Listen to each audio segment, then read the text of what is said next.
ప్రకటిస్తా ఉన్నాం.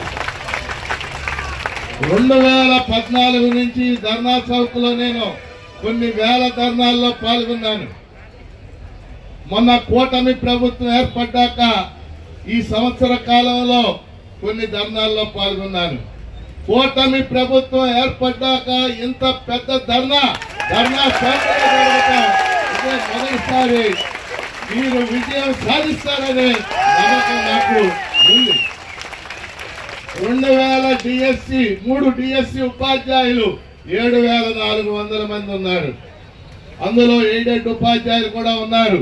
ఆ ఎయిడెడ్ ఉపాధ్యాయులు ఆ లిస్ట్ లో రావడానికి నేను పోషించిన పాత్రే ప్రధానం అని చెప్పేసి మీకు తెలియజేస్తా ఉన్నా. దాంతో పాటు 2000 మంది పోలీసులు ఉన్నారు. ఈ రోజు పోలీసులు మన ధర్నాకి సంపూర్ణ సహకారాన్ని అందిస్తున్నారు. వాళ్ళకి మనం హృదయపూర్వకంగా అభినందనలు తెలియజేద్దాం. ఇప్పుడే మన స్పెషల్ బ్రాంచ్ అధికారి నాతో ఒక ఆయన అన్నాడు, సార్ ఇంతమందిని మేము ఎక్స్పెక్ట్ చేయలేదు సార్ అన్నాడు. అదే 2003 డిఎస్సి గొప్పదానం. అలాగే సుమారు 2000 మంది గ్రూప్ 2 ఆఫీసర్లు కూడా ఉన్నారు.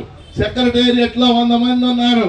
వీళ్ళందరినీ కూడా మనం కలుపుకోవాలని చెప్పేసి నేను హృదయపూర్వకంగా మీకు విజ్ఞప్తి చేస్తా ఉన్నాను. ఎవరి తప్పు ఇది?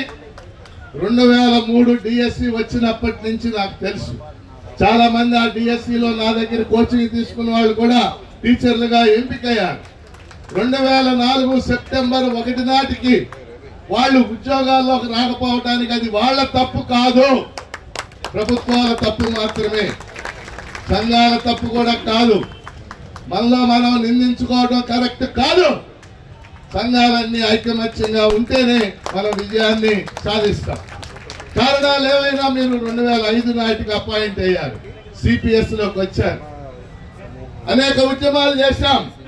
వాస్తవంగా ఈ దేశంలో మొన్న రిటైర్ అయిపోయినటువంటి సుప్రీంకోర్టు ప్రధాన న్యాయమూర్తి డివై చంద్రచూడ్ వాళ్ళ నాన్న వైవి చంద్రచూడ్ భారతదేశ అతి గొప్ప ప్రధాన న్యాయమూర్తి. ఆయన 7 ఏళ్లు ప్రధాన న్యాయమూర్తిగా చేశారు, ఎవరు చేయలేని ఏళ్లు.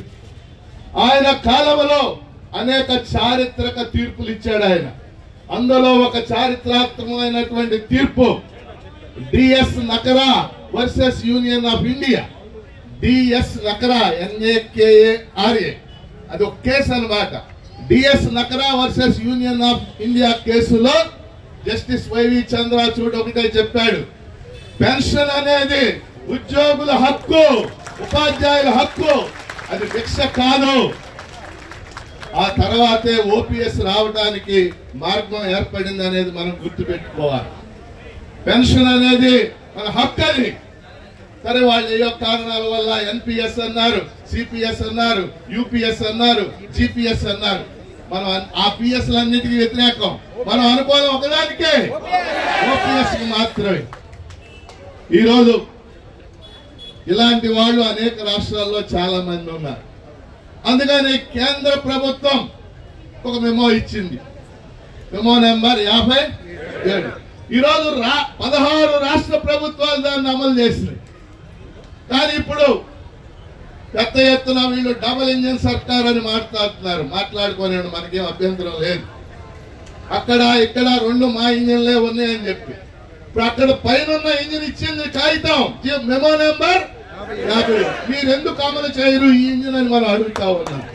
మీరు అమలు చేయాలా? దీనికి నేను కూడా కూటమి ప్రభుత్వం ఏర్పడంగానే గౌరవ ఆర్థిక మంత్రి పయ్యావులు గారు కేశవ్ గారిని కలిసినప్పుడు నేను 2 మెమోరాండాలు ఇచ్చా. మొదటి మెమోరాండం 2003 డిఎస్సి ఉపాధ్యాయులకి పాత పెన్షన్ ఇవ్వాలి అని. రెండో మెమోరాండం కాంట్రాక్ట్ ఉద్యోగులు, అది ఒక పెద్ద ఇష్యూ, మీ అందరికీ తెలుసు, వాళ్ళకి న్యాయం చేయాలి అని చెప్పేసి 2 మెమోరాండం. ఆ తర్వాత జరిగిన శాసనమండలి సమావేశాల్లో కూడా వాయిదా తీర్మానం ద్వారా నేను ప్రత్యేకంగా వీటిని ప్రస్తావన చేయడం అనేది జరిగింది. అయితే అందరూ పాజిటివ్ గా పయ్యావులు కేశవ్ గారు చేద్దామన్నా అన్నారు. అప్పుడు ఆర్థిక శాఖ కార్యదర్శి గారు శ్రీమతి జానకి ఐఏఎస్ గారు, ఆవిడ కూడా మేము చేయడానికి సిద్ధంగా ఉన్నాం సార్ అని. కానీ ప్రతి వాళ్ళు ఒకటే మాట చెప్పారు, మేము రెడీ చేయటానికి, కానీ ముఖ్యమంత్రి గారి స్థాయిలో ఒక రాజకీయ నిర్ణయం జరగాలి అని చెప్పారు. కాబట్టి ఈ రోజు జరగాల్సింది ఏమిటి? ముఖ్యమంత్రి గారి స్థాయిలో ఒక రాజకీయ నిర్ణయం జరగాలి. అది జరగాలంటే మన ఒత్తిడి పెరగాలి. బతిమిలాటాల ద్వారా ఉపాధ్యాయ ఉద్యమ చరిత్రలో నాకు తెలిసి బతిమిలాడటం ద్వారా దేన్ని సాధించలేదు మనం. మీ అందరికి తెలుసు. మీరందరూ కూడా 2003 DSC 2005లో వచ్చినప్పుడు మీరందరూ అప్రెంటిస్ విధానం చేశారు. తెలుసు మీకు. మొదటి ఏడు 1200, రెండో ఏడు. ఈరోజు అప్రెంటిస్ విధానం లేని రాష్ట్రంలో కారణం ఏంటి? అప్రెంటిస్ విధానానికి 2 నోషనల్ ఇంక్రిమెంట్లు సాధించాం. కారణం ఏంటి? మనం చేసిన ఉద్యమాలు, మన సంఘాలు చేసినటువంటి ఉద్యమాలు మాత్రమే. ఈ రోజు కూడా మెమో నెంబర్ 57 అమలు జరగాలి. ఆల్రెడీ 3 IAS ఆఫీసర్లు, అంటే IAS ఆఫీసర్లకు ఒక న్యాయం, సాధారణ ఉద్యోగులకు ఉపాధ్యాయులకు ఒక న్యాయం అని మనం ఈ వేదిక మీద నుంచి ప్రశ్నిస్తా ఉన్నాం. ఖచ్చితంగా మెమో నెంబర్ 57 అమలు జరుగుతుందనే నమ్మకం నాకుంది. అయితే బతిమిలాటం ద్వారా వెళ్ళి ఆయన కాళ్ళు పట్టుకోవడం ద్వారా ఈ పనులు కావు. అది చరిత్ర కాదు. మనం పోరాటం చేయాలి. 2003 ఉపాధ్యాయులు, DSC ఉపాధ్యాయులు పోరాటంలోకి దిగారు. జూలై 18వ తారీఖున 13 జిల్లా కార్యాలయాల వద్ద మీరు అద్భుతమైనటువంటి పోరాటం చేశారు. దాన్ని కొనసాగించే ఇది ఖచ్చితంగా దీని తర్వాత ఇది కంటిన్యూ చేస్తాం. మీరు విజయం సాధిస్తారనే నమ్మకం నాకుంది. మీరు విజయం సాధించే వరకు మీ వెంట మేమంతా ఉంటామని తెలియజేస్తూ సెలవు.